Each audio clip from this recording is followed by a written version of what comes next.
FIRE Butte County will hire 16 firefighters so it can reopen stations in Cohasset, Jarbo Gap, Berry Creek, and Oroville. Action News Now reporter Margot Rowe shows us how people in those more rural communities got through the winter season with no first responders nearby. People in Berry Creek can expect to see these gates at Fire Station 62 open as CAL FIRE Butte County prepares to reopen 4 stations ahead of fire season. CAL FIRE will reopen state fire stations located in Cohasset, Jarbo Gap, Oroville, and the one here in Berry Creek. The closure of Fire Station 62 back in December left a few people worried about their safety. You know, it didn't really make people feel safe knowing that they were closing it down. I mean, now that they're coming back, and if they come back, you know, I'm sure it'll put a lot of people's minds at ease.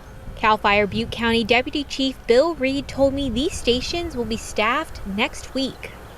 Today we started a fire academy, which was 16 new firefighters, and on the 24th we'll be staffing 1 state engine per battalion, which we have 4 state battalions.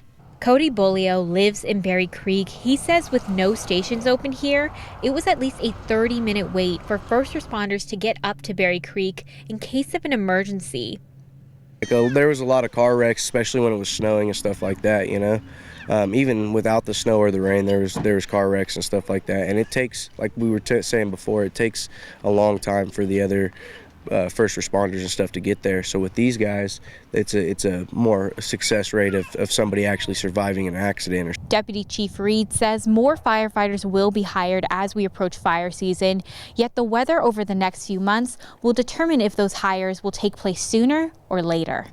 In Berry Creek, I'm Margot Rowe for Action News Now. Coverage you can count on.